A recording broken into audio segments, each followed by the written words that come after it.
Queridos amigos e amigas, um abraço ao Grupo Espírita Luz, Amor e Caridade, o GELAC, que é o responsável pela promoção dessa palestra, cuja agenda organizou para a disponibilização dessa exposição doutrinária com esse tema tão fascinante, esse tema tão rico para o público do GELAC e agora, em função das limitações que a gente tem em torno das aglomerações públicas, essa palestra do GELAC está ampliada para o público em geral nos meios virtuais.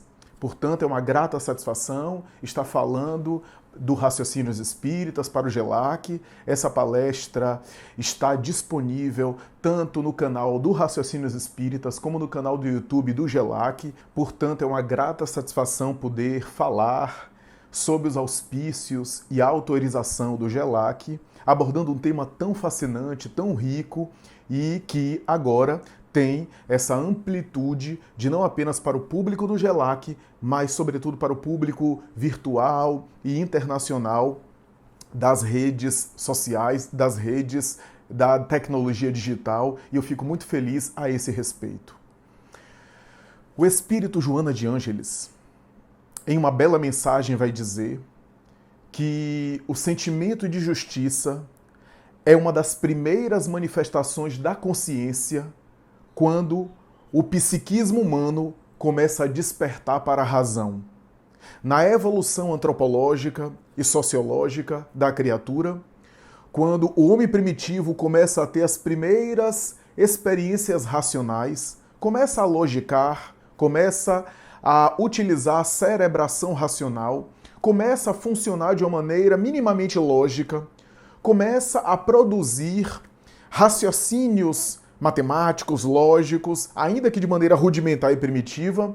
Uma das primeiras manifestações desse despertar da consciência na fala luminosa do Espírito Joana de Ângeles é o sentimento de justiça, ou o pensamento de justiça. Isso porque a justiça parece nascer no íntimo da criatura, paralelamente ao nascimento da razão e o desbordar ou despertar dos primeiros lampejos de consciência. E isso ocorre porque a justiça está associada com o conceito de igualdade, ou melhor dizendo, segundo os melhores técnicos do direito, associada ao conceito de equidade. A ideia de igualdade e a ideia de equidade está associada e indissociadamente, de maneira inevitável, à ideia de justiça. Porque a justiça tem a ver, pelo menos genericamente pensando em um conceito bastante simples e superficial, a justiça tem a ver com esse movimento de recompor alguma desigualdade, alguma injustiça, portanto, algum prejuízo, alguma coisa que foi agredida, alguma coisa que foi desfeita, alguma coisa que sofreu um dano, e a justiça entra para tentar recompor o dano, para tentar equilibrar ou reequilibrar as partes em uma equidade ou em uma isonomia. É por essa razão que o ser humano sempre pensou em termos racionais em cima da justiça. A justiça parece ser essa manifestação que fez com que o ser humano começasse, mesmo nas cavernas e nos tempos primitivos, onde a noção de justiça estava permeada por pensamentos mágicos, por elementos de uma religiosidade ainda antropológica nos seus princípios de desenvolvimento, uma religiosidade que tinha a magia e a superstição predominante, que possuía aí a relação simbólica com os signos da natureza, os elementos no seu redor, ao seu entorno, e é a partir daí que surgem códigos antigos, elementos a princípio em escritas rupestres, e escritas e desenhos que torna-se difícil para o pesquisador atual entender nessas manifestações o que era de ordem jurídica, o que era, portanto, legal no sentido aí das civilizações primitivas ou das pré-civilizações, e o que não era necessariamente legal, isso é, o que não era regra que formatava, que regulava, que organizava as sociedades daquelas épocas. Fica difícil de saber o que é que se constituía em direito e, portanto, em conceito de justiça para as comunidades primitivas e o que não era. Mas certamente havia algum código, havia alguns elementos que formatavam aquelas organizações tribais. O que se consegue perceber em termos de justiça é, de maneira mais recuada, de maneira mais antiga, é a coletânea de alguns códigos que tinham regras sociais, regimentos de determinadas comunidades antigas, que seriam os albores, os primeiros passos, as primeiras manifestações das civilizações do passado. É assim que esses códigos, que aludem a leis e a regras da comunidade, datam de aproximadamente 3.000 anos antes de Cristo, alguns dos quais ficaram conhecidos e famosos. Boa parte desses códigos encontra-se ou no Egito, especialmente no Egito, onde se localizam alguns códigos, alguns manuscritos, alguns elementos que indicam leis estabelecidas pelos faraós, etc. E também códigos que se encontram especialmente na região ali, onde também desemboca no Egito, mas não apenas no Egito, que fica ali na chamada Mesopotâmia, na região do rio Nilo e Eufrates, e que, naquela região, atual Iraque e Irã, ali se possuía códigos legais, alguns manuscritos das regras da comunidade. Essas regras antigas, bastante antigas, sempre aludem a um código de princípios de estabelecer punições e penas de acordo com o crime que foi cometido na comunidade. A princípio, de maneira exagerada e exagero que fazia parte daquelas comunidades. Então, alguém que, por exemplo, roubava alguma coisa para comer, tinha, por exemplo, para ser penalizado, uma punição que envolvesse a sua morte, a pena de morte, a morte da sua família, o confisco das suas propriedades, o confisco do seu patrimônio, inclusive da sua casa, das suas propriedades maiores. E, portanto, assim se fazia justiça, que quase sempre estava nas mãos de poderosos que utilizavam dessas manifestações para oprimir, para explorar ou para exprimir os seus desejos de vingança. Mas essa era a noção de justiça. Era muito mais vingativa do que necessariamente justiceira ou justa. Mas essa era a noção.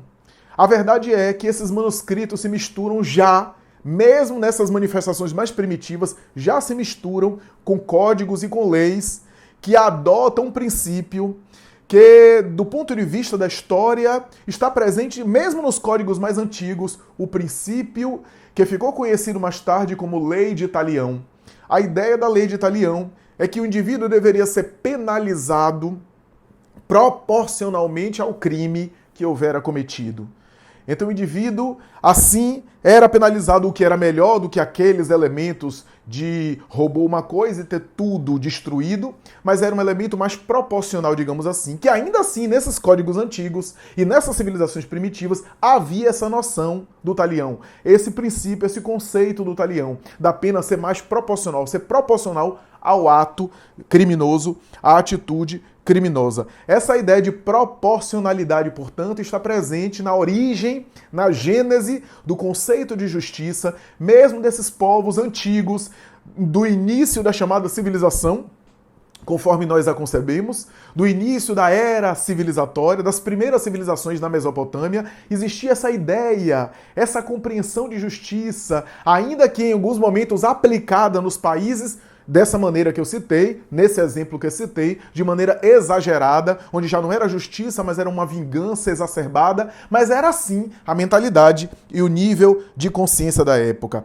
Data desse código de lei de Talião, lei de Talião, que deu origem à palavra retaliação. Daí, em alguns momentos, essa lei era aplicada de maneira exagerada e não dessa forma tão proporcional assim, e era, portanto, a ideia de retaliação, portanto, de punição, uma justiça mais punitiva do que necessariamente equilibradora.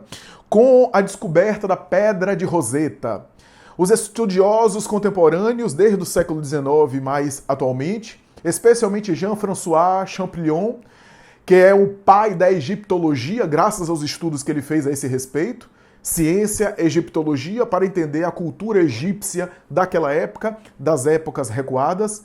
Esse homem, tanto quanto outros autores, que investigando a chamada Pedra de Roseta, uma rocha relativamente pequena, 100 e poucos centímetros aproximadamente, e que pesa mais de 1 tonelada, no entanto, e que possui no seu bojo alguns escritos esses especiais, que mereceram dedicação de muitos estudiosos para tentar traduzir ao longo dos anos, e a dificuldade existe até hoje para uma tradução exata, mas que ali revela algum tipo de cultura na época dos egípcios, especialmente do rei Ptolomeu V, do faraó Ptolomeu V, que é mencionado naquele escrito, e as suas relações com os sacerdotes, a lei estabelecida, e a partir daí a arqueologia egípcia e o estudo da cultura egípcia e a arqueologia de maneira geral começa a se modificar gravemente a partir da Pedra de Roseta, porque a partir dali começa a se conhecer melhor as relações, a cultura, o modo de funcionar das sociedades, de se organizar, e é então que surge essa noção de uma justiça mais equilibrada, que ali ainda estava permeada por pensamentos mágicos e por ideias de deuses que compensavam, que recompensavam a criatura, que também está presente desde os primórdios a ideia de que a justiça humana deveria ser implantada a partir de uma noção de uma justiça divina que os deuses ofereciam. Assim também acontecia na Grécia. A lei de Talião, no entanto, foi melhor formatada, formalizada e colocada no chamado Código de Hammurabi. Esse rei da antiga Babilônia, que por volta de 1800 a.C., portanto no século XVIII a.C., vai estabelecer o seu Código de Hammurabi, uma série de itens, uma série de incisos, uma série de elementos que formatariam ali, naquela época, o mundo e também, especialmente, a Babilônia que ele controlava, para estabelecer ali a regra, a legislação, o judiciário da época, e tinha como base fundamental, como conceito essencial que atravessava todas as formulações que ele estabeleceu, a ideia de lei de Talião, a proporcionalidade. Essa ideia que ficaria mais célebre mais tarde, um pouquinho mais tarde, não tanto tempo, 1700 a.C., quando os primeiros textos do povo hebreu, especialmente os textos judaicos do Torá, o Pentateuco de Moisés, em que a lei de Talião aparece um pouco reformulada, um pouco melhor elaborada, mas aparece na famosa colocação olho por olho, dente por dente. Essa expressão da lei de Talião, que revela a ideia básica da lei de Talião, foi melhor elaborada, foi até melhor aprimorada do ponto de vista humano por Moisés. E naturalmente que apesar de a gente olhar para esses elementos de maneira espantados, de uma forma até crítica, não podemos negar que já era um avanço. O indivíduo que roubava tinha sua mão decepada, por exemplo.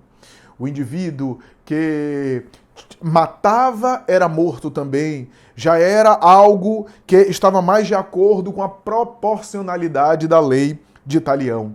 Moisés, no entanto, melhorou, não apenas nas suas formulações gerais, nos seus 600 e poucos mandamentos, que estabeleceu no Pentateuco, a partir de Gênesis, e mais tarde, com o Decálogo, melhor elaborou essa noção de justiça divina, sempre apresentando, no entanto, Deus como um legislador. Porque a revelação apresentada por Moisés, que influenciaria na ética, na cultura, mas também na política, nas organizações sociais e na base de todo o direito de todas as nações futuras da Terra, na legislação de todos os povos, é natural que Moisés também estabeleceu não apenas Deus como legislador, Deus como esse organizador, mas também as suas leis como sendo reflexo dessa compreensão, e não podemos negar que se a gente deve resumir a lei mosaica ou a proposta mosaica, a sua proposta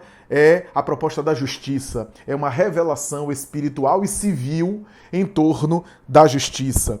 A verdade é que aquilo ficaria como marco, o princípio da justiça, compreendido pelos judeus, compreendido pelos homens, a justiça divina e aplicada, portanto, aos homens, de uma forma bárbara, de uma forma ainda limitada, de uma forma ainda de acordo com a singularidade, com a idiosincrasia da mentalidade daquela época. Mais tarde, leis romanas, leis gregas, leis medievais, códigos, como é o caso do Código Napoleônico, leis e elementos jurídicos germânicos e assim por diante foram estabelecendo aí diferenças particulares a partir desses elementos iniciais das civilizações, das sociedades antigas, que fizeram parte, estruturaram praticamente o código legal de cada nação com a sua história, a tradição de cada povo com a sua história e naturalmente permeado por esses elementos iniciais que mais tarde se dividiram, que tinha sempre uma base, um elemento basal, mas que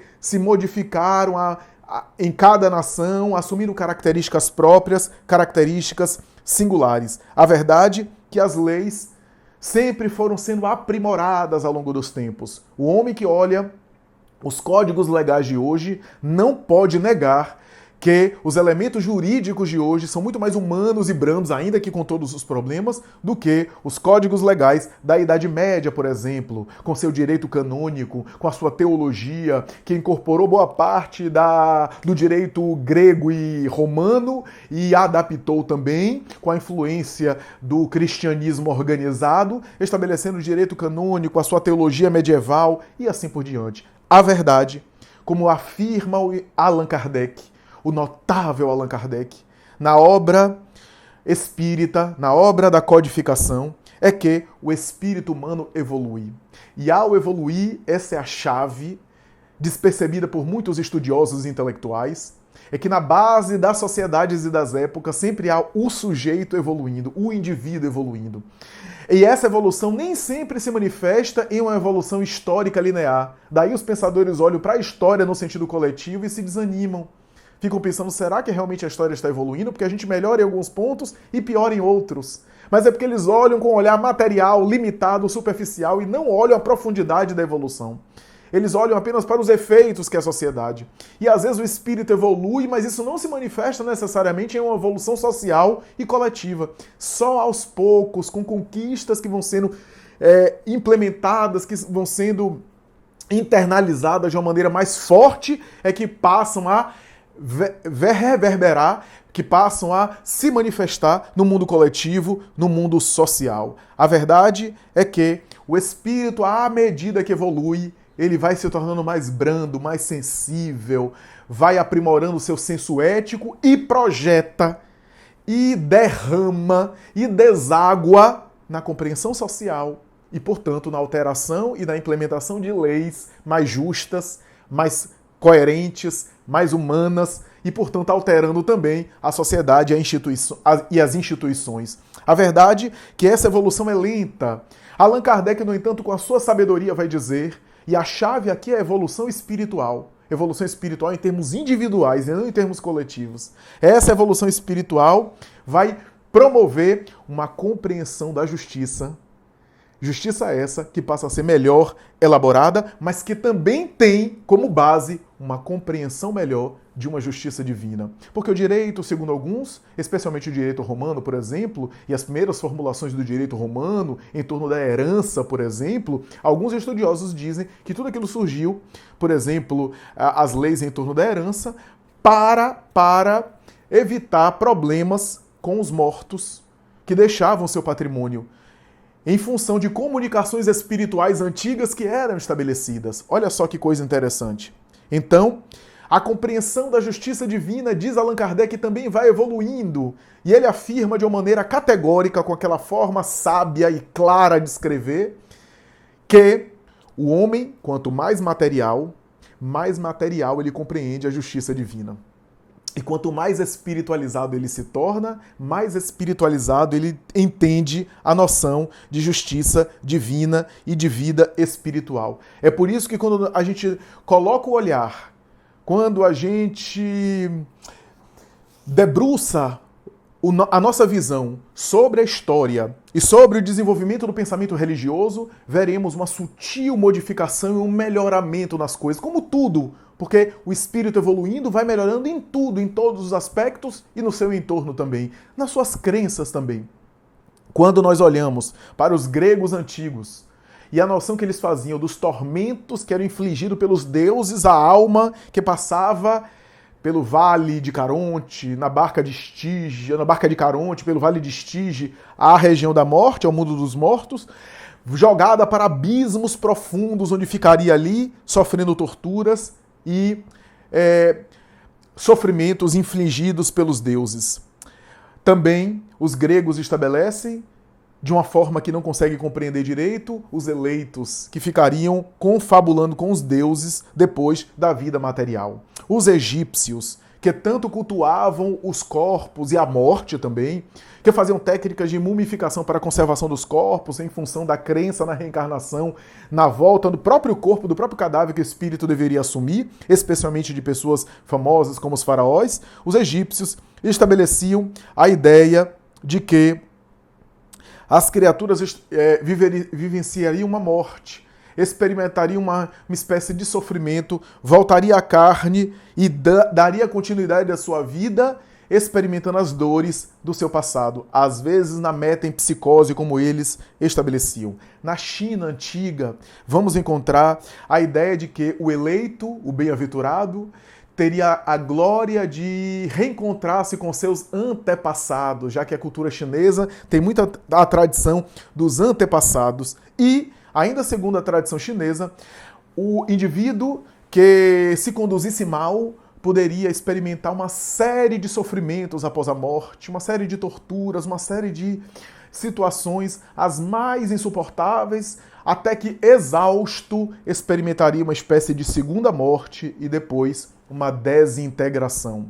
Os hindus estabeleciam torturas variadas de enforcamento, a fogos, a afogamento, a cair em um precipício da alma após a morte, experimentando sofrimentos, e naturalmente que essas torturas variadas tinham inclusive no seu pano de fundo sempre animais como serpentes ou tigres, etc., que também afligiam a criatura. Os mesmos hindus estabeleciam que algumas pessoas eram eleitas e estariam no reino da glória, desfrutando o encontro com os luminares da tradição hinduísta.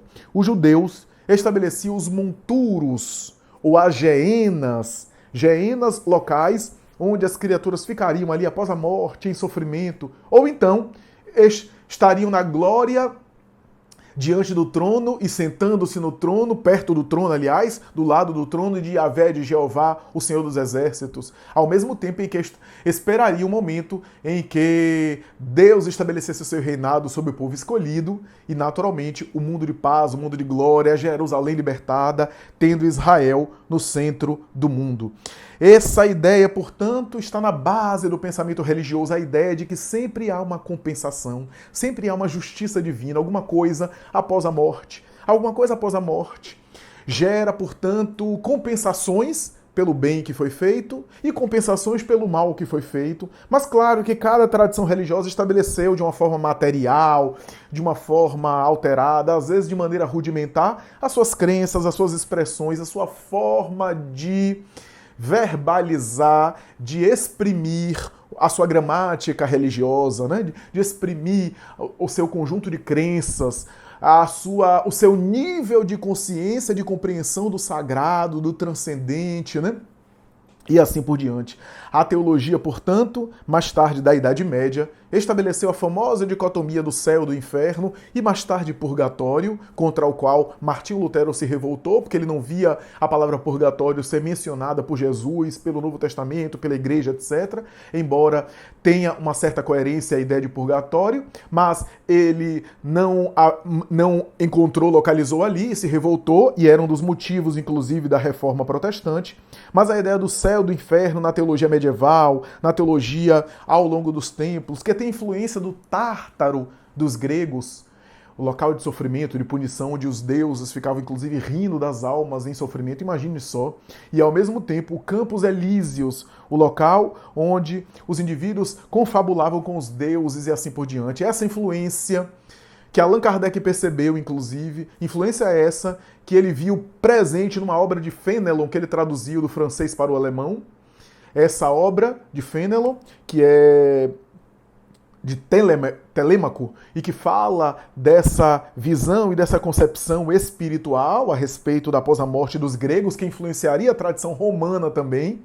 A tradição romana vai estabelecer aí a ideia que vigorou na Idade Média, mas sobretudo na Idade Média, a influência maior foi a Divina Comédia, obra clássica, ontológica, excepcional da literatura medieval, obra de Dante Alighieri, que ele próprio revela a visita de Virgílio. As pessoas leem como se fosse uma ficção, que o seja, mas nós compreendemos como a visita espiritual que Virgílio chegava, se aproximava, fazia e o levava às regiões do além, das regiões especialmente de sofrimentos, e mais tarde o último capítulo, o Céu, quando ele narra também as experiências transcendentais na vida superior. E ele descreve na Divina Comédia as alas do inferno, as regiões mais variadas, onde cada pessoa sofria a punição que, de acordo com o crime cometido, os assassinos ficavam reunidos, os adúlteros, os criminosos, aqueles que caluniaram, os viciosos, etc. E estabelecia uma visão que era uma visão muito típica da Idade Média, a visão da punição, a punição eterna do inferno, o castigo eterno, o sofrimento sem fim, que do ponto de vista nosso a gente sabe que não é por aí. Allan Kardec desconstruiu essa ideia. Deus não pode ser infinitamente bom e condenar um filho seu para um castigo eterno. Isso carece de lógica. Nenhum pai humano castiga um filho de maneira perpétua. Imagine a divindade, que é o amor supremo, um amor que a gente não consegue compreender. Alguma coisa está errada aí, afirmava Allan Kardec na sua obra, mas que a mentalidade humana entendia daquela forma, talvez porque quando a gente passa por um sofrimento, a gente acha que o sofrimento não tem fim. A experiência psicológica da dor é uma experiência psicológica que a gente não vê fim, a gente não vê o final do sofrimento. Quando a gente sente sofrimento, a gente tem uma sensação de que aquilo não vai passar. Essa é a ideia. E talvez os espíritos em sofrimento que foram vistos, que foram visualizados, especialmente pelos santos da Idade Média.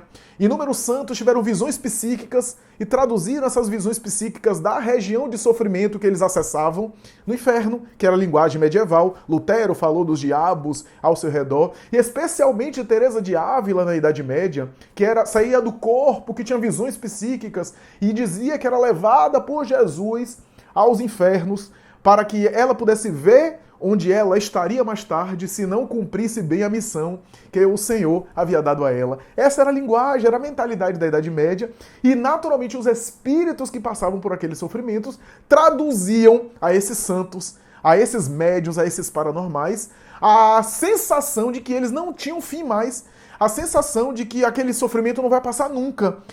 A sensação psicológica que eles tinham de um sofrimento eterno, embora não fosse eterno, eles traduziam dessa forma, e foi traduzido, pensamos nós, nessa linguagem de um sofrimento que não tem fim, um sofrimento eterno, cujas chamas, na verdade, é um símbolo da consciência de culpa que fica em chamas. Essa é a ideia básica da percepção do sofrimento e que passou ao longo dos tempos, e só a doutrina espírita, a partir do século XIX, que começa a penetrar com coragem, a desconstruir esses elementos dogmáticos no sentido de ao pé da letra, a entender que esse fogo do inferno é um fogo simbólico, porque o homem medieval entendia que o pior tipo de morte é pelo fogo, queimado vivo, porque é lentamente, até o indivíduo respirar, por exemplo, monóxido de carbono e acabar morrendo asfixiado antes de que a labareda tome conta do corpo dele todo.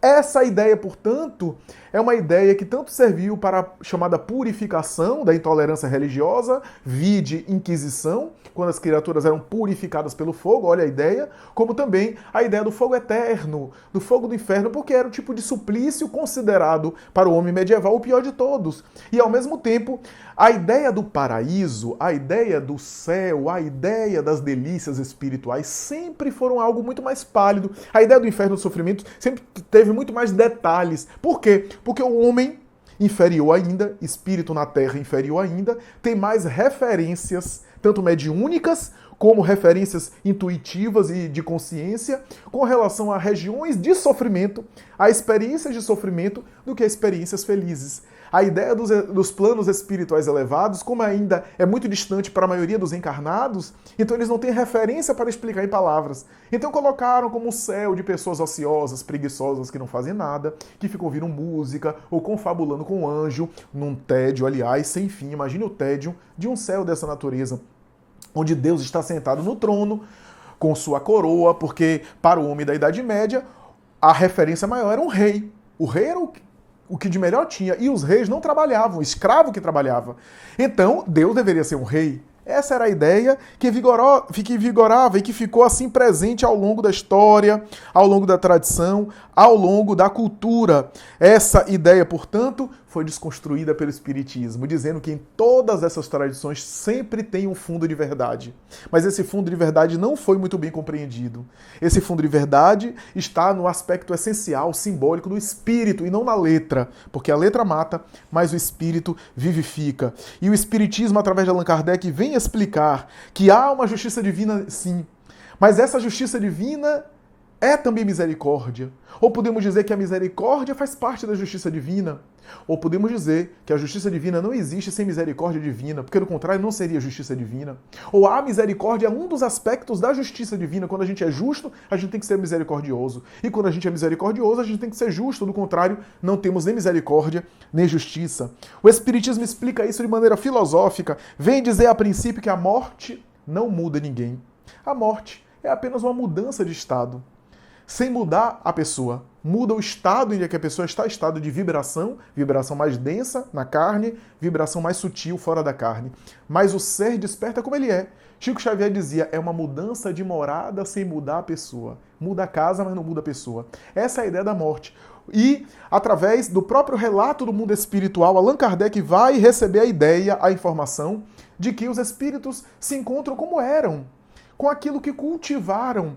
Então, aqueles que carregavam o inferno, despertam no inferno que já carregavam. Eles não vão para o inferno, eles levam o inferno consigo. E aqueles que criaram um paraíso para si mesmos e para os outros, aliás, para ser paraíso para si, tem que estar associado também ao paraíso para o outro. Ninguém cria um paraíso só consigo, porque isso já não é paraíso. O paraíso verdadeiro, do ponto de vista aqui espiritual, interior, é um paraíso que é também consequência daquilo que eu gero na vida alheia.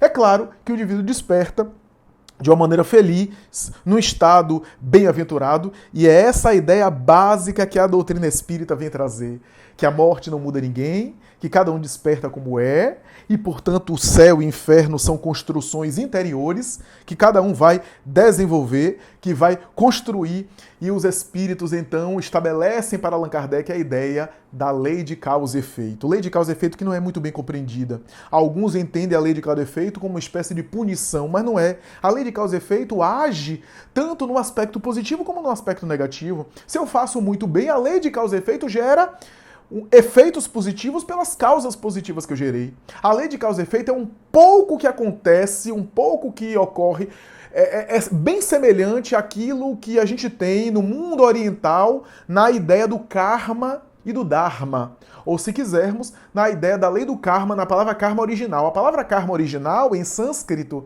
significa ação e reação. Então há o karma do bem e há o karma do mal. Mais tarde, essa palavra sofreu uma alteração de significado e passou a significar um karma como sendo um efeito negativo e punitivo das ações que o indivíduo praticou. A lei de causa e efeito, portanto, não é uma punição. Eu diria até que é uma questão de uso e abuso, ou uma questão de economia, de equilíbrio. Se eu gasto o meu salário todo no dia 5 do mês que eu recebo, no final do mês, ao longo dos dias, eu vou ficar sem, vou ficar carente, vou ficar necessitado do recurso que eu gastei antes, porque eu não soube gerir, não soube equilibrar, não soube organizar. A lei de causa e efeito é assim. Aquilo que eu uso aqui demais me faz falta. Se eu desperdiço aqui alguma coisa, mais tarde me faz falta. Se eu excedo e se eu abuso, aquilo gera consequências. E aquilo que eu uso bem, continua me dando bem, continua me fazendo bem, continua me produzindo bem. É assim em qualquer situação. Na saúde, se eu gasto demais a saúde, mais tarde essa saúde vai me fazer falta.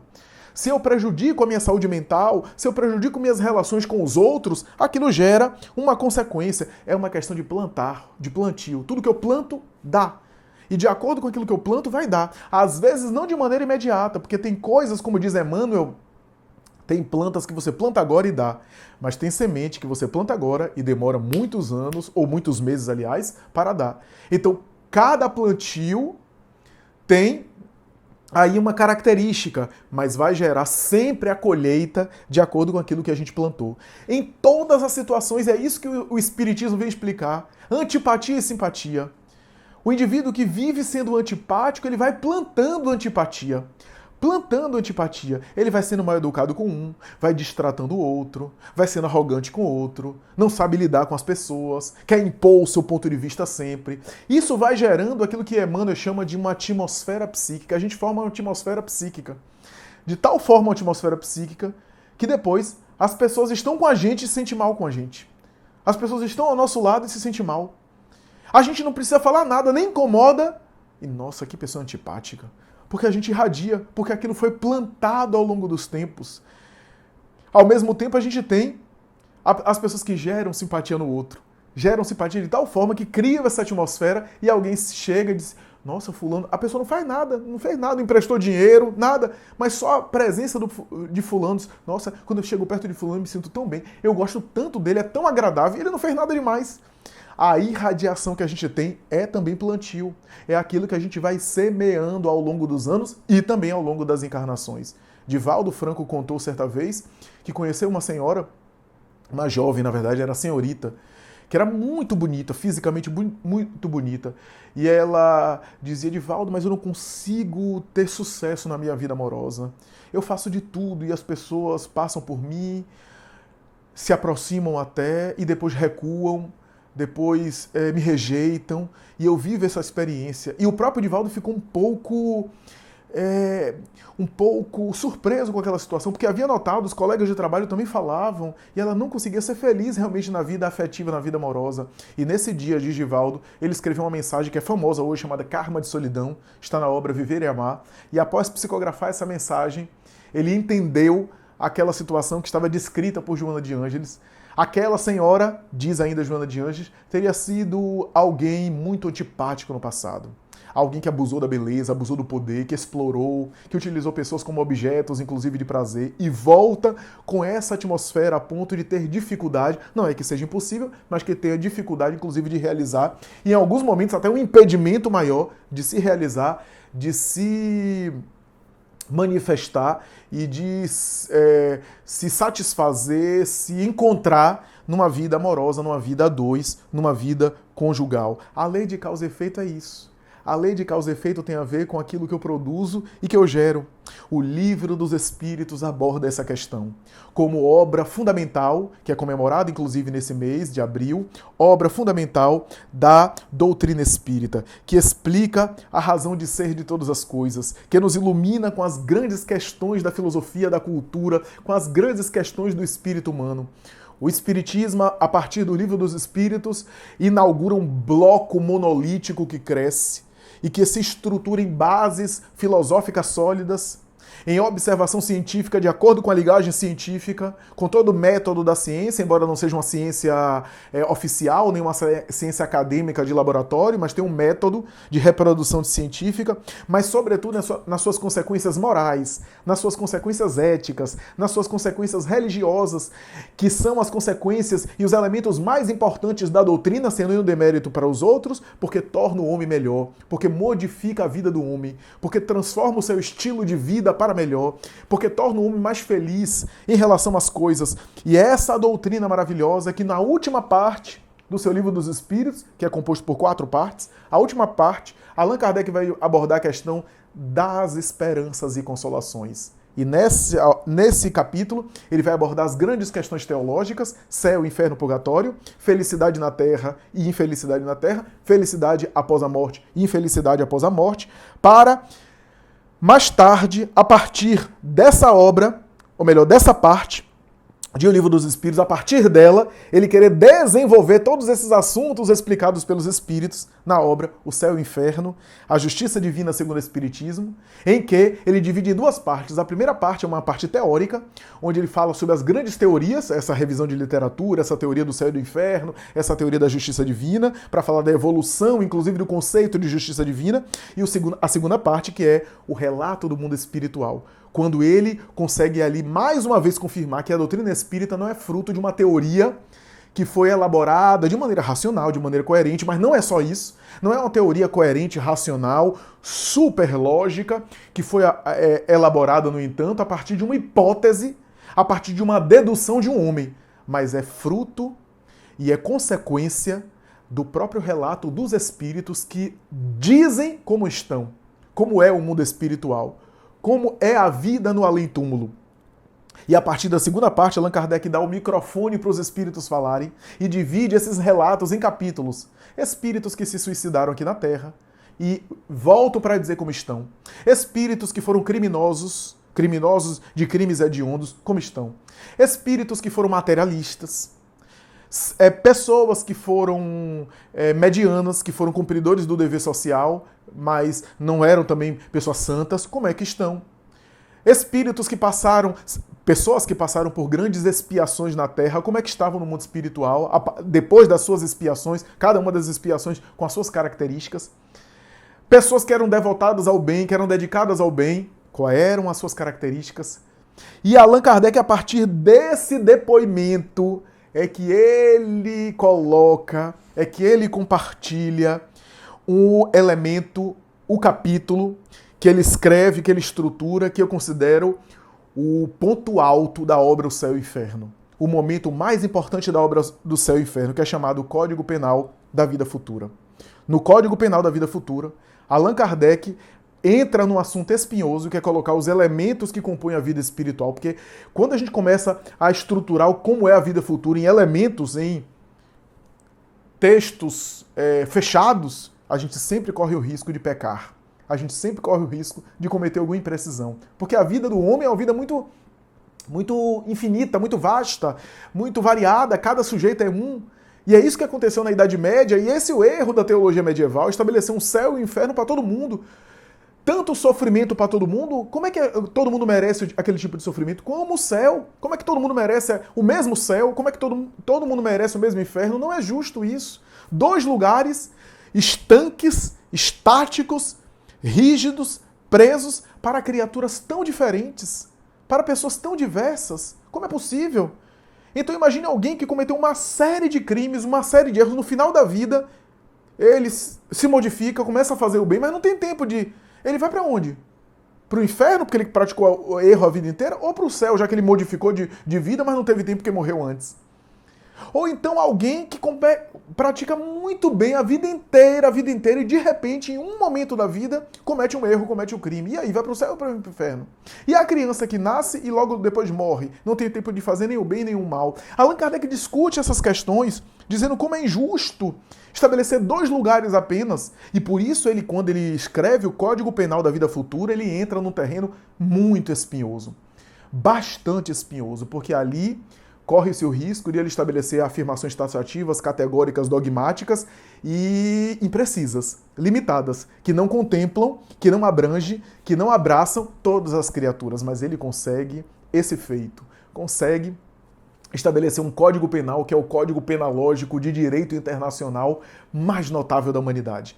Naquele código ele coloca nos seus incisos, nos seus itens, elementos formidáveis que estruturam como é que é a vida futura, sem necessariamente limitar, sem necessariamente empobrecer a vida futura. Primeira coisa que eu gostaria de chamar a atenção é o termo vida futura. Allan Kardec coloca o termo vida futura. É interessante a gente examinar isso. Por que vida futura? Por que ele não colocou Código Penal da Vida Espiritual? Podia ser assim mesmo, mas ele gostava de ser preciso com as palavras, porque vida espiritual poderia gerar uma confusão. Vida espiritual no sentido de espiritualidade ou vida espiritual no sentido de vida além da morte. Então ele teve essa preocupação de colocar vida futura. Vida futura tem a ver com vida após o corpo. Isso é. E outra coisa, se ele colocasse também vida espiritual, outras pessoas poderiam entender ao contrário. poderiam entender que a vida espiritual é a vida no além, então é o código da vida no além. Depois que eu morrer, aí eu vou ler esse código, vou estudar essa Constituição Federal, vou dar conta disso. Não, agora eu não preciso me preocupar com isso. Depois da morte, eu vejo, eu dou conta disso. Que também está errado, porque é um código da vida futura, mas é um código da vida futura que funciona na vida presente. É um código a respeito da vida dos espíritos, da vida após a morte, mas que se aplica e funciona durante a vida física, porque durante a vida física a gente também tem uma espécie de vida espiritual. Afinal, a vida física é vivida por espíritos, apenas mergulhados no corpo. Então, Allan Kardec teve essa preocupação de colocar vida futura para dizer que esse código era da vida futura, mas funciona na vida presente. E uma das coisas mais interessantes que chama atenção, e mais bonitas, que chama atenção nesse código, é a ideia segundo a qual a justiça divina é uma justiça interior. Se você cometeu um equívoco, se você cometeu um crime até com alguém, se você viveu a vida inteira fazendo mal, quando você morrer, não vai haver um tribunal para alguém te julgar, alguém apontar o dedo para você, alguém bater o martelo e dizer que você está condenado ou você está absolvido. Não vai haver um juiz diante de você, o Ministério Público ao lado, o advogado de defesa, um rito judiciário onde alguém vai ali conduzir uma peça judiciária para condenar ou não você. Não vai haver um julgamento nesse sentido. Esse tribunal é interno. Acontece dentro da gente. Ninguém vai apontar o dedo pra gente e vai acusar após a morte. Você fez isso, fazer aquilo. Não é assim que o julgamento ocorre. Ocorre dentro de nós. Somos nós mesmos que vamos nos absolver ou vamos nos condenar. A consciência, dizem os espíritos, já lá no livro dos espíritos, item 621, a consciência é o local onde está a lei de Deus. Onde está escrita a lei de Deus? Na consciência. Então, é interessante considerar isso, porque aqui a gente já tem uma coisa muito bonita. A justiça humana é uma abstração. Se você falar uma lei, a lei é uma abstração, a lei não é uma coisa concreta. Você nunca vai ver uma lei andando por aí, ó a lei, ó a lei tal, a lei número tal da Constituição, a lei número tal do Código Penal, ó a lei andando por aí, ó, vem cá a lei. Não é uma abstração, ou melhor, não é algo concreto, é uma abstração. A lei, portanto, não funciona automaticamente no mundo. A lei, para funcionar, precisa de pessoas. E as pessoas são os operadores do direito que operam na lei e que agem como agentes da lei para que a lei seja aplicada, para que a lei funcione de fato, para que a lei ocorra. No caso da justiça divina, a lei divina não precisa de pessoas para funcionar. Essa já é uma diferença. Dispensa operadores. Em que pese os espíritos superiores possam ser também operadores da justiça divina, mas dispensa, mesmo espíritos. Porque a lei é promulgada, é estabelecida, é elaborada pela própria divindade. Então essa é uma outra questão bastante interessante que a gente precisa aqui examinar. Uma coisa interessante que a gente precisa também considerar é o seguinte: enquanto na vida física a gente tem um monte de distrações, eu costumo dizer isso. Na vida física você tem comida, alimento, dormir, você sai, vai pro cinema, você volta, você se distrai, você se relaciona, você bebe água, você vai pro mercado, você compra manteiga, compra água mineral, compra... No mundo espiritual não tem manteiga, não tem água mineral, não tem carrinho de supermercado, não tem mercado, não tem por que fazer mercado. Pelo menos nesses moldes não tem. No mundo espiritual não tem essas distrações materiais. Enquanto a gente está no corpo, a gente tem um monte de distração material que nos distrai, algumas até prejudiciais, a pessoa que vive enchendo a cara, que toma anestésicos para fugir da vida, né? Não estou dizendo a pessoa que toma medicamento psiquiátrico de maneira recomendada, né? Mas há pessoas que se anestesiam, que procuram fugir da vida com anestésicos que a vida material proporciona. Fora do corpo, o espírito não tem Rivotril no além. Não tem anestésicos no além, não tem soníferos no além. Ele precisa reencontrar-se com a própria consciência.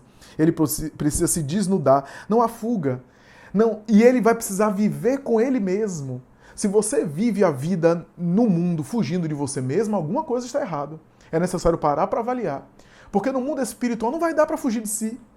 Não vai dar para pedir para o mentor, na próxima encarnação eu quero reencarnar longe de mim. Não dá. Então, essa é uma questão bastante importante Uma questão de suma importância a gente aqui refletir. No mundo espiritual, a gente se encontra com a própria consciência. E aquilo que a gente anestesiou e ficou fazendo de conta que não existia, aparece de uma maneira forte, de uma maneira intensa. Porque a vida física, meus amigos, é uma vida física. A vida física é sempre de aparência. Você vê um pai de família, e aí você olha para ele, poxa, que maravilha, que homem fantástico, bota os meninos para dormir de uma forma, todo dia, tem 3 filhos, ele faz questão, chega do trabalho cansado, pega os meninos, bota na cama, bota para dormir, bota os 3 para dormir, e você, poxa, que maravilhoso, que fantástico. Só que lá, quando ele bota para dormir, que você não fica sabendo, porque a vida material é feita de aparências, como é que ele bota os meninos para dormir? Ô demônios, deita logo aí, demônios. Bora, que tá gastando meu tempo. Eu tô perdendo meu tempo, vou ficar cansado. Daqui a pouco tá tarde pra mim também, eu tenho que trabalhar amanhã. Ó, e vai se cobrir, viu? Se cobre aí com lençol, se cobre aí com as coisas pra não me dar trabalho. Ficar gripado e depois ter que gastar dinheiro comprando remédio em farmácia, viu? Então, a mulher é dedicada ao lar, etc. Mas você não vive com ela. Você não sabe como é que é. De repente, ela é super dedicada, aparentemente, mas em casa vive se lamuriando, reclamando, gritando, tratando todo mundo alto, partindo para a agressão, xingando, falando de maneira grosseira com todo mundo. Insatisfeita consigo, insatisfeita com os outros. Então, a justiça divina tem aspectos que alcançam o indivíduo e que fazem a avaliação, porque é na própria consciência. Enquanto a justiça humana muitas vezes usa da vingança, tem um pensador que eu gosto muito, intelectual, ele não é espírita, não é religioso, mas ele costuma fazer algumas reflexões sobre a justiça humana que eu gosto muito. E ele costuma dizer o seguinte, será, ele coloca isso em forma de interrogação, será que a justiça humana, mesmo quando correta, porque a justiça humana às vezes é justiça mesmo, né? Mas mesmo quando correta, será que a justiça humana não é sempre, em última instância, sempre uma forma de se vingar? Olha só a reflexão que ele levanta. Por quê? Tudo bem. Vamos fazer a reflexão. Se eu agrido o patrimônio de alguém e quebro alguma coisa de alguém, aí a pessoa entra na justiça contra mim, o que é que eu vou fazer? Eu vou acabar pagando uma indenização para reparar o prejuízo financeiro que ocorreu. Será que aí também não há um desejo de vingança, ainda que justo? A justiça de indenizar é justa, reparou. Né? Mas será que não há por detrás disso sempre um desejo de vingança? Será que a vingança é que move sempre a justiça humana? Esse pensador cético costuma estabelecer assim. Então, eu não estou fazendo aqui apologia contra a justiça humana, porque se não houvesse a justiça humana, se não houvesse a lei, os ordenamentos jurídicos, com todas as imperfeições, o mundo seria muito mais complicado, muito mais difícil. Eu não tenho dúvida disso, que a Terra seria muito mais um caos, tempo de barbárie, por exemplo, onde não havia lei, né? Onde as pessoas que faziam a própria lei. Então, é muito complicado, né? O mínimo de civilização a gente deve também às leis, né? Mas é interessante essa reflexão, né? Tudo bem. Vamos falar desse exemplo. Reparação e indenização, a gente indeniza, fica tudo ok, né? A pessoa foi indenizada, reparou, etc. Mas veja como a justiça humana tem limitações e é impotente para algumas coisas. E na morte de um filho? Alguém pegou o carro embriagado, saiu dirigindo o carro alcoolizado e atropelou seu filho que estava passando na rua com o sinal aberto para ele e fechado para o motorista. A pergunta que eu faço é, qual é a indenização que vai pagar o crime? Qual é a reparação que a justiça humana vai fazer para reparar a dor que você sente, por exemplo, de perder um filho nessa situação? Qual o valor dinheiro que é suficiente para compensar a perda do filho? A justiça humana tem como devolver seu filho, reparar? Sim, pena de morte, tudo bem, pena de morte, mas e aí? Devolve a vida do seu filho de volta? Não devolve. Então, veja como a justiça humana tem limitações. O indivíduo que matou 5, 6, a prisão para ele, a privação de liberdade para ele, é para não causar mais estrago. Então, limita a liberdade de ação dele para ele não continuar matando. Mas as vidas que ele já tirou, já não tem como voltar atrás, já não tem como recuperar. As vidas que ele destruiu, não tem como. Porque a justiça humana, ela sempre age após o estrago feito. A justiça humana não consegue antecipar. Ninguém vai, por exemplo, vou prender uma pessoa porque ele está pensando em matar alguém. Pensamento não é crime, no sentido judiciário da palavra, no sentido jurídico da palavra. Então a justiça humana tem limitações. E eu digo mais, a justiça humana não regenera. É claro que há programas de regeneração, ressocialização e até consegue modificar o indivíduo, mas aquilo não foi necessariamente só a justiça humana, mas um conjunto de fatores. A justiça humana é incapaz de regenerar de maneira profunda a criatura. A justiça humana contém, limita, impede que haja mais estrago, permite que a gente vive no mínimo civilizatório possível, mas não transforma as criaturas em homens de bem. A justiça humana é impotente para fazer homens de bem, mas a justiça divina tem como. Sabe por quê? Se eu sou esse assassino que matou 5, a justiça humana me prende para não matar 6, para impedir que matar 6, mas a justiça humana é impotente para me regenerar e para devolver as vidas. Mas a justiça divina tem outros elementos muito sofisticados que recompõem tudo isso. Porque futuramente eu posso reencarnar e receber todas essas pessoas como filhos. Tirei a vida, agora devolvo a vida. A justiça divina tem elementos os mais variados de reencarnação para recompor essa situação que a justiça humana não tem. Em O Código Penal da Vida Futura, Allan Kardec examina tudo isso. E ele vai dizer, de uma maneira belíssima e profunda, uma das coisas que mais me chama a atenção também no Código Penal da Vida Futura é quando ele fala o seguinte: a alma sofre, ele fala a alma após a morte, mas eu posso dizer até durante a vida. E eu vou explicar. A alma sofre o resultado, as consequências das suas imperfeições. Quanto mais imperfeito, mais ele sofre. E o sofrimento dele no além-túmulo, como aqui também, mas Kardec fala do além-túmulo, o sofrimento dele, após a vida física, é o resultado da soma de suas imperfeições. Tanto quanto a felicidade dele é o resultado da soma das suas virtudes. Quanto mais o espírito tem imperfeições, mais ele sofre. Quanto mais ele tem virtudes, mais ele é feliz. Então a balança está na quantidade de virtudes e de imperfeições.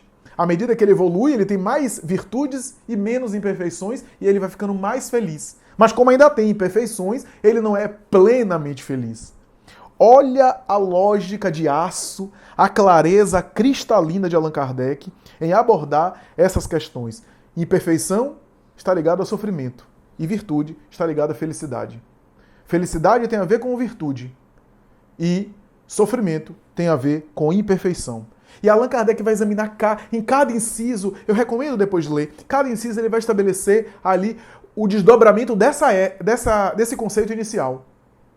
Imperfeição, sofrimento, virtude, felicidade. E os outros incisos vão ser desdobramentos disso. Vão ser desenvolvimentos desse raciocínio. Então, em determinado momento, ele vai dizer o seguinte: quando eu erro com outra pessoa, é o resultado de uma imperfeição minha. Eu tenho que modificar essa imperfeição, sim. Mas eu também tenho que reparar o equívoco que foi a consequência da minha imperfeição na outra pessoa. Então, quando eu me equivoco com alguém, eu tenho a causa é na imperfeição, eu preciso mudar de imperfeição, eu preciso transformar essa imperfeição, mas eu preciso também corrigir as consequências dessa imperfeição que gerou danos na outra pessoa. Então, muitas vezes, eu me reconcilio. Muitas vezes, o mal que eu fiz a alguém, depois eu faço o bem, e muito bem. Mas aqui vale a pena considerar, e Allan Kardec coloca, o que não significa dizer que se a pessoa não quiser reconciliação, se a pessoa não quiser me perdoar, se a pessoa a quem eu fiz mal permanece resistente à minha aproximação, aí ela agora já acumula um problema espiritual que ela vai precisar resolver. Agora ela está gerando causa e efeito, gerando efeitos negativos para ela. Porque eu estou em dívida não com ela, eu estou em dívida para com a lei divina. Se eu estou a caminho com o meu adversário, como diz Jesus no Evangelho, reconcilia-te enquanto estás a caminho com o teu adversário. Se eu estou a caminho com o meu adversário, eu quero me reconciliar e quero agora fazer o bem, quero agora refazer, e o indivíduo não aceita, esse débito não fica refém do sujeito, porque eu não devo a ele.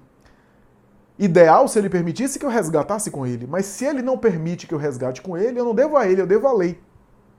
Ou melhor dizendo, eu devo à minha consciência.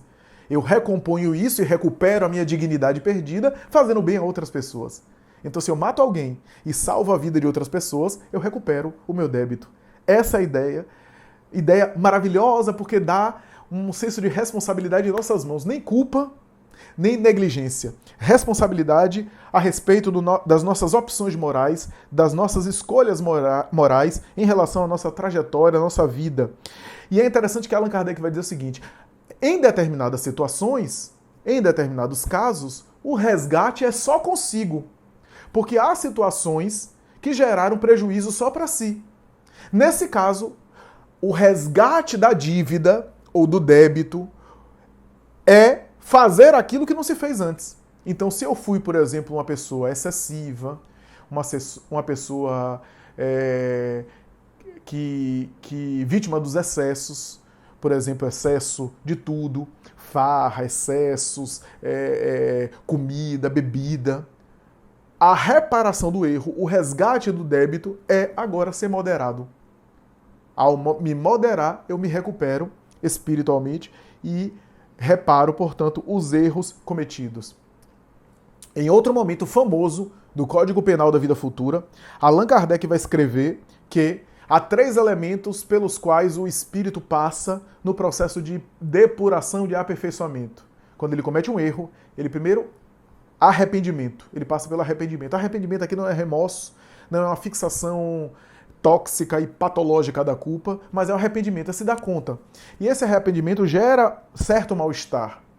E aí passa por um segundo período, que é a expiação. A expiação é quando eu me dou conta do mal que eu fiz, do erro que eu cometi, das consequências desse erro, e passo, portanto, a sofrer as consequências desse erro. Passo a me dar conta. Isso gera algum nível de sofrimento, alguma experiência de sofrimento nesse sentido, né? Eu passo a assumir as consequências do erro. Isso é uma espécie de sofrimento, né?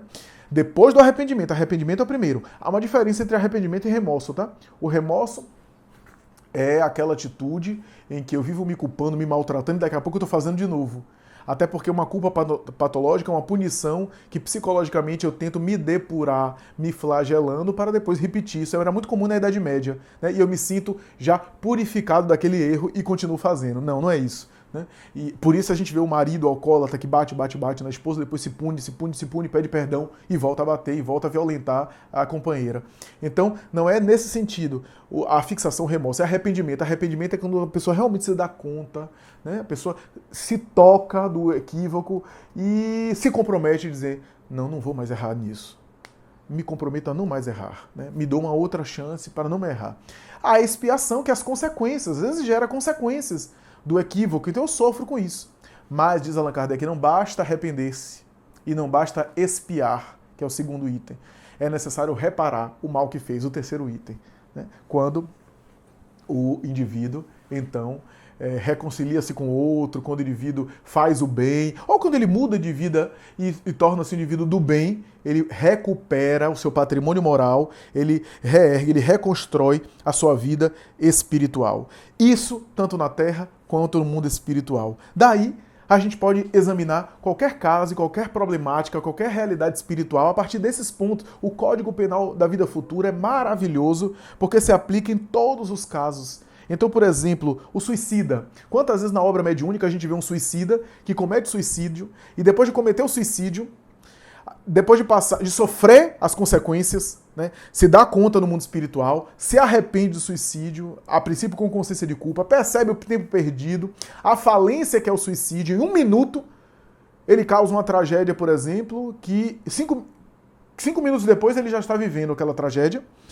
que é se dar conta da inutilidade do suicídio, ele continua vivendo com os mesmos problemas, agora somado a outros problemas, ele se sente arrependido, se sente culpado, vê as consequências do seu erro na vida dos outros e se sente responsável também por isso, porque a gente é responsável também pelo que gera nos outros, e se arrepende profundamente, expia, né, ou seja, sofre as consequências disso, né, percebe o mal-estar. Muitas vezes, diz a literatura mediúnica, esse indivíduo volta, reencarna e reencarna com o dano que ele causou do suicídio. Isso não é geral, mas é muito comum a literatura mediúnica mostrar isso, né? Casos de Ivone Pereira, casos de psicografado por Divaldo Franco, por Chico Xavier, o indivíduo volta com aquela limitação que ele próprio infringiu a ele mesmo no ato suicida.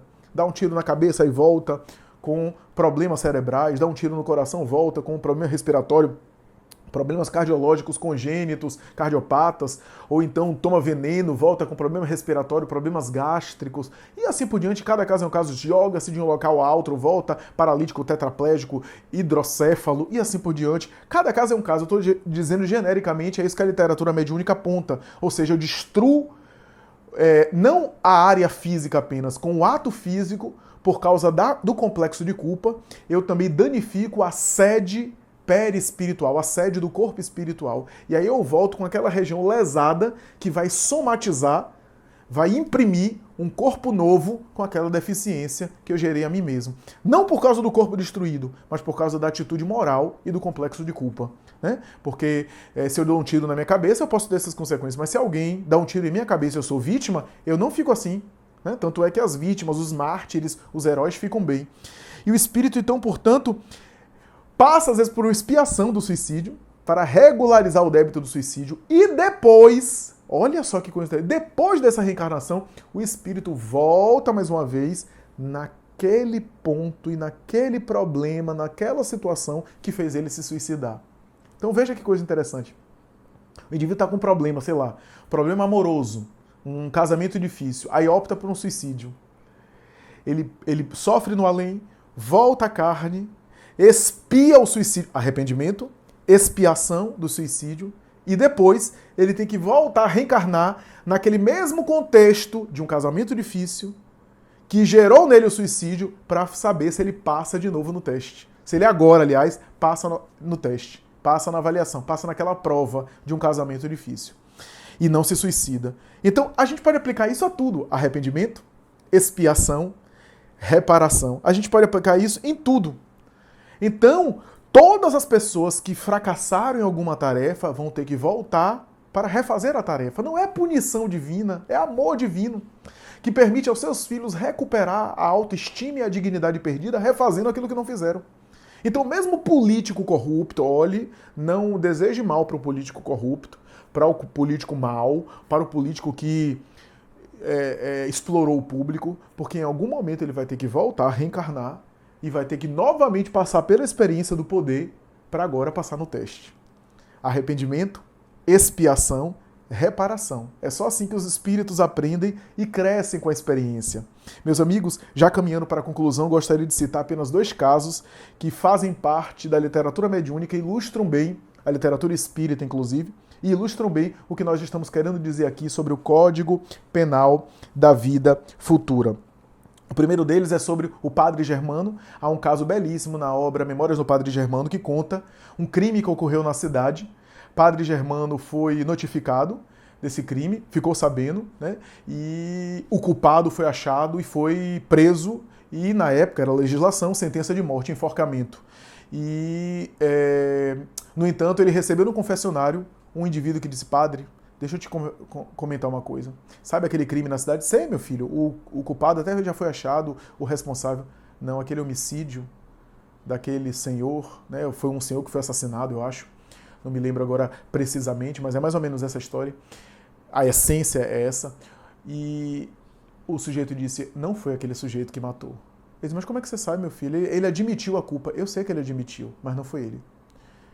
Não foi ele. Ele disse: mas meu filho, por que você está dizendo isso? Porque quem matou aquele homem fui eu.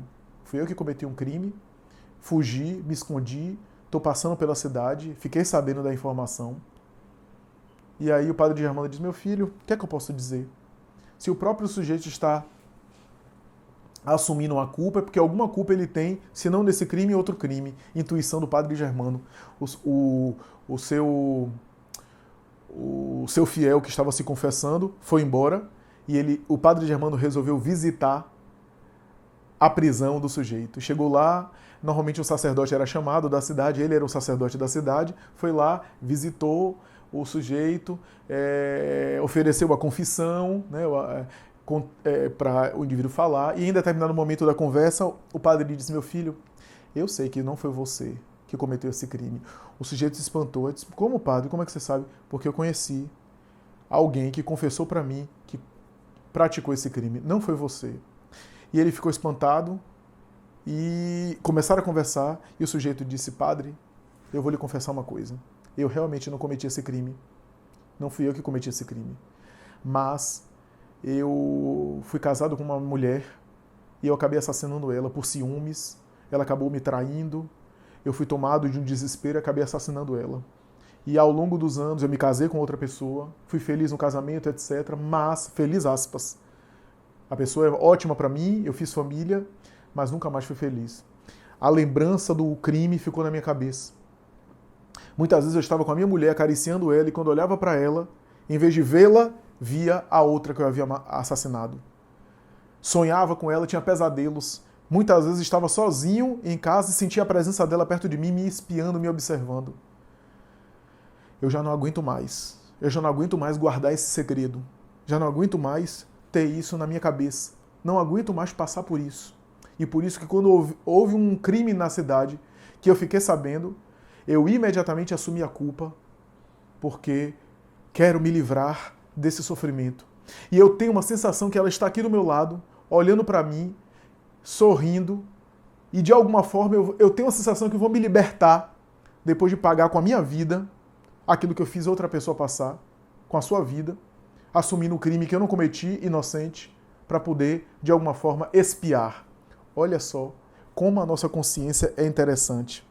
Então, meus amigos, essa é uma história bastante oportuna. E, por fim, eu gostaria de encerrar o meu comentário citando um exemplo que é de Jerônimo Mendonça. Jerônimo Mendonça foi um grande espírita brasileiro. Foi um homem extraordinário, a vida dele é riquíssima, eu não teria condição aqui de aprofundar muito na sua vida, na sua história, mas eu gostaria de destacar uma coisa. Jerônimo, ele ficou tetraplégico, imobilizado e ficou cego, uma doença que começou a evoluir. Ele, inclusive, disse que na época que O Vento Levou, o cinema apresentou a premiere, né? Ele foi assistir, mas já estava com os processos inflamatórios iniciando de uma síndrome rara e não tinha lugar, ele ficou em pé 3 horas, imagine, que é mais ou menos a duração de O Vento Levou, assistindo o filme e depois dali o processo inflamatório ainda avançou, mas já era um processo que iria avançar de qualquer jeito. Jerônimo Mendonça se tornou um missionário com essa dor, com esse sofrimento. Cuidava das pessoas, ajudava as pessoas, um orador extraordinário, acamado, era chamado o gigante deitado. Era levado, deitado, para cidades para fazer palestra. A mãe dele disse, meu filho, esse negócio de espiritismo deve ter alguma razão. Ele disse, mas por que, mãe? Porque eu tenho 9 filhos, você é o único filho paralítico e você é o único filho que não fica em casa.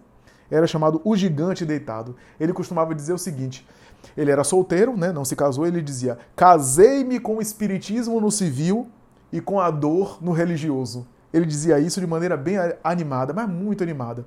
Ele foi para Arigó, acamado. Arigó, na época, estava produzindo as curas mediúnicas espirituais. O Dr. Fritz incorporou, examinou ele e respondeu, estamos diante de um caso dos 3C. E ele perguntou, 3C, que C é esse? Ele disse, calma, cama e karma. Nesse caso não há jeito. Mas Jerônimo Mendonça sempre se manteve animado, porque depois que se tornou espírita, cego, ele citava trechos de Allan Kardec, obras psicografadas por Chico Xavier, obras mediúnicas que ele citava de memória e era cego, pedia para alguém ler para ele na época. Certa vez ele foi até Chico Xavier, logo no início, quando conheceu Chico Xavier, o cardiologista dele, com o processo dele de doença, disse que o coração dele, a qualquer momento, ia parar e que a vida dele estava por um fio. E chegou para Chico e disse, Chico, minha vida está por um fio. E Chico disse, que bom, meu filho, Bezerra de Menezes está aqui do meu lado e disse que tem fio de nylon, fio de aço, tem um monte de fio. E ele está dizendo, junto com Emmanuel, que se você trabalhar, toda pessoa que trabalha, o fio engorda, o fio engrossa. Trabalhe no bem que o fio engrossa. E Jerônimo Mendonça disse que nunca ia esquecer esses contatos. E quando estava saindo, disse, muita paz, Chico. E Chico respondeu, Tiruzê, meu filho, muita pá, muito trabalho. E ele se tornou um exemplo de pessoa. Divaldo Franco conheceu ele, uma das palestras que Divaldo Franco fez na região onde ele morava, ele foi assistir como espírita, conheceram, estabeleceram uma grande amizade de anos. E Jerônimo Mendonça costumava dizer, Divaldo, engraçado, né? Você é o palestrante que fala e sou eu que saio carregado. Ele era sempre bem-humorado, sempre bem-humorado. E Divaldo Franco contou, em uma palestra recente que eu vi dele, que depois que Jerônimo Mendonça desencarnou, algum tempo depois ele teve uma visão psíquica e viu Jerônimo Mendonça no além. Sem paralisia, sem nenhuma imobilização, sem nenhum processo de doença, o coração irradiava uma luz que inundava o ambiente, que Divaldo ficou impressionado, vestido de pajem, aqueles pajéns da Idade Média, né, com a aparência de uma outra encarnação, um homem de 45 anos, mais ou menos, se aproximou, apareceu como Jerônimo Mendonça, depois se transfigurou nessa imagem, nessa aparência, e disse: sou eu, Divaldo. Olha como eu estou. Eu superei, me libertei. Aquela doença que eu considero hoje abençoada, aquela doença, era o resultado de crimes hediondos que eu cometi. Eu fui um pajem fulano de tal, de uma corte europeia, que era um conselheiro de um grande poderoso, e que executava mortes, assassinatos, crimes, desencadeava guerras. Muitas pessoas foram colocadas em calabouços infectos, que foram estraçalhadas ali por meu mando, por as minhas decisões. Nunca, Divaldo, reclame de nenhuma dor. Nunca se revolte com nenhum tipo de sofrimento, porque há razões, e eu recuperei-me de todos os crimes hediondos através dessa experiência dolorosa que eu passei na minha última existência e que também foi abençoada. Allan Kardec termina o Código Penal da Vida Futura, linkando todo o Código Penal da Vida Futura com Jesus, quando ele diz que todo o Código Penal da Vida Futura pode ser resumida nessa frase do Cristo: a cada um segundo suas obras. E finaliza o Código Penal da Vida Futura.